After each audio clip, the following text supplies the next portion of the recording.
Hello, my beautiful people. This is Paramjeet Kaur, your host and दोस्त counselling psychologist. आज हम एक ऐसे टॉपिक पे बात करने जा रहे हैं जो बहुत इम्पॉर्टेंट है। आज की डेट हम सभी को याद रहेगी, 7 मई 2025। आज के दिन गवर्नमेंट ने अनाउंस किया कि हम सभी मॉक ड्रिल प्रैक्टिस में शामिल होंगे और इस मॉक ड्रिल को सक्सेस बनाने के लिए कुछ गाइडलाइंस जो हैं वो गवर्नमेंट की तरफ से इंस्ट्रक्शन जो हैं वो फॉलो करने के लिए दी गई हैं। हम सभी को अपने आप को भी प्रोटेक्ट करना है और अपनी कम्युनिटी को भी प्रोटेक्ट करना है थ्रू दीज गाइडलाइंस। इस जो गाइडलाइंस है मॉक ड्रिल प्रैक्टिस के, इसका उद्देश्य क्या है, इसका एम क्या है कि हम अपने कॉन्फिडेंस और अपने डिसीजन मेकिंग पावर्स को बना के रखें अगर हम किसी तरीके के भी प्रेशर में हों। ये मॉक ड्रिल जो है जिसे हम प्रैक्टिस बोल रहे हैं, ये एक रियल सिचुएशन भी हो सकती है, रियल वॉर लाइक सिचुएशन भी हो सकती है और ये हमारे लिए एक प्रैक्टिस का टाइम जो है ये रियल प्रैक्टिस भी हो सकती है।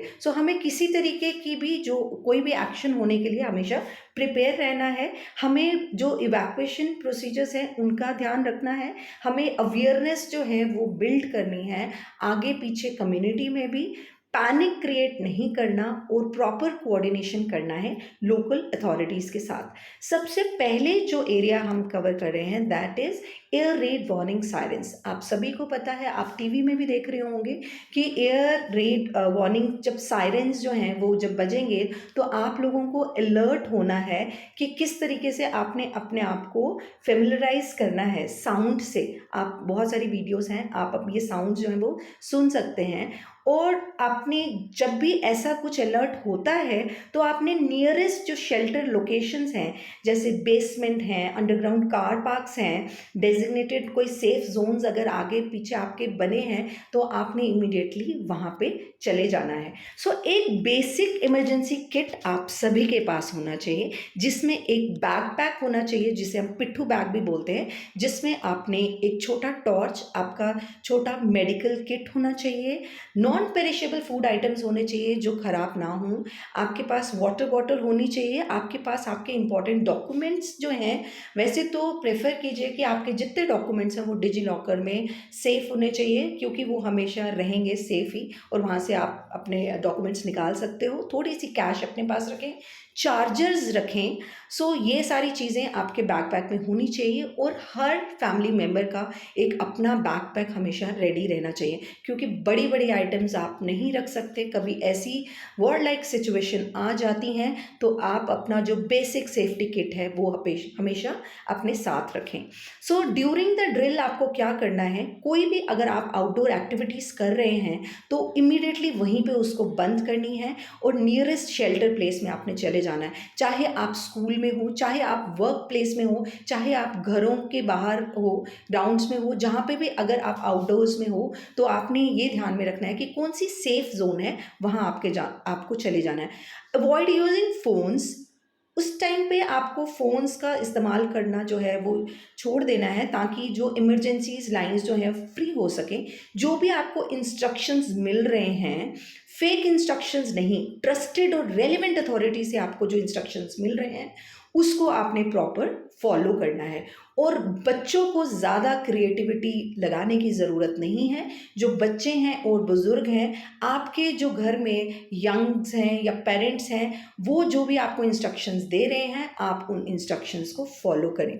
इंश्योर करें कि जैसे मैंने अभी बोला, बच्चे और बड़ों का ध्यान रखें, उनको हर स्टेप हर एक्सरसाइज में इंक्लूड करें। एक फैमिली प्लान जब आप बना रहे हैं तो वो भी आपका हिस्सा होना चाहिए। और अगर ब्लैकआउट्स हो जाते हैं, रात को कुछ इमरजेंसी डिक्लेयर हो जाती है, तो ब्लैकआउट्स का मतलब कि आपने जितने भी लाइट सोर्सेज हैं उनको ऑफ कर देना है, जितने भी इलेक्ट्रॉनिक डिवाइसेस हैं उनको आपने ऑफ कर देना है।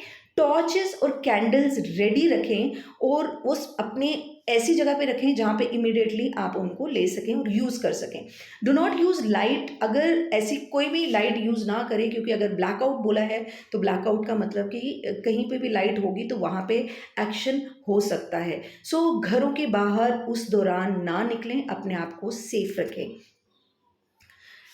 जो भी आप एक फैमिली के साथ प्लान बना रहे हैं या आप स्कूल्स में हैं, आपके सभी जो अथॉरिटीज़ हैं, आपकी फैमिली के हेड या आपके स्कूल की अथॉरिटी कोई इवैक्यूएशन प्लान ज़रूर बनाएंगे और वो आपके साथ शेयर करेंगे। और वो करना भी चाहिए फैमिली मेम्बर्स को, क्योंकि जब ऐसी कोई सिचुएशन आ जाएगी तो हम सबको एक साथ मिलके एज अ टीम काम करना है। उसको आप ऑर्डरली मैनर में फॉलो करें।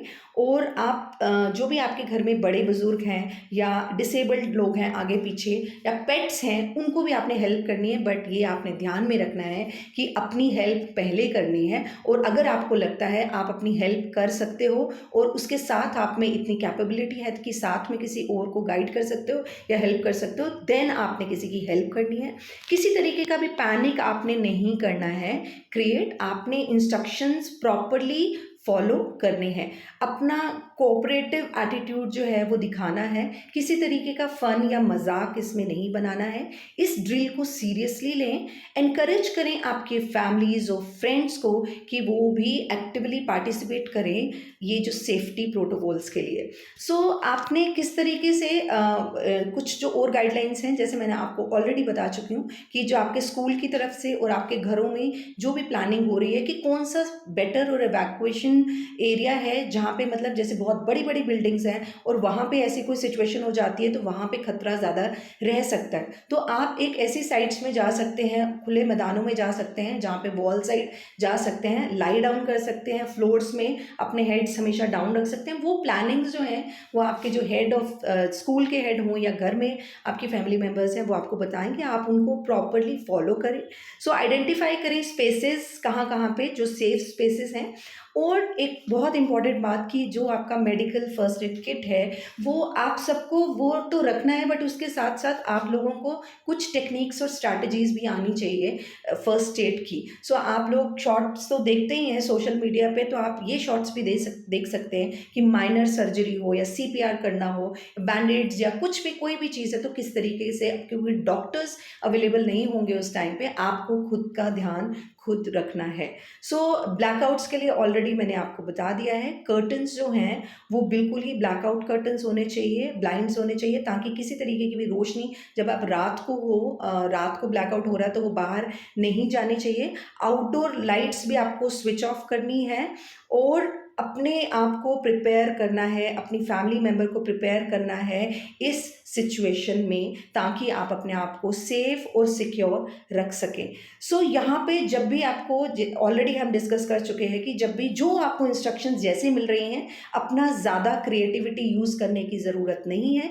जितना आपको इन्फॉर्मेशन दिया जा रहा है आप उस इन्फॉर्मेशन को फॉलो करेंगे और वो भी रेलिवेंट प्लेस से, सोर्स से आना चाहिए। सो कोई भी आपको अनफेमिलियर एक्टिविटी आपके आगे पीछे हो रही है सोशल मीडिया पे या कहीं पे भी, तो इमीडिएटली आपने अपनी अथॉरिटीज़ को रिपोर्ट करना है। और क्योंकि आप सबके पास मोबाइल फ़ोन है तो कोई भी सेंसिटिव इन्फॉर्मेशन या पर्सनल इन्फॉर्मेशन जो भी हमारी लोकल जगह से है उसको आपने सोशल मीडिया पे नहीं शेयर करना है, क्योंकि उसकी वजह से भी नुकसान हो सकता है। सो इवैक्यूएशन प्लान्स आपको पता होने चाहिए, नियर बाय शेल्टर्स आपको पता होने चाहिए, गो बैग हैंड, गो बैग जो एसेंशियल एरियाज आपके पास चीज़ें हैं उनको आपने अपने पास संभाल के रखना है। और प्रैक्टिस करना है अपने फैमिली मेम्बर्स के साथ कि अगर ऐसी सिचुएशन हो गई तो आप किस रूट्स में कहाँ कहाँ पे जाएंगे, और अगर आप स्कूल में भी हैं तो किस तरीके से आपको सेफ और सिक्योर रखेंगे। So believe me my dear friends कि आप लोग सेफ हो, हम सब बहुत अच्छे से काम कर रहे हैं और हमेशा अच्छा ही काम करते रहेंगे। अपने आप को सेफ रखिए, सिक्योर रखिए। जय हिंद। Thank you.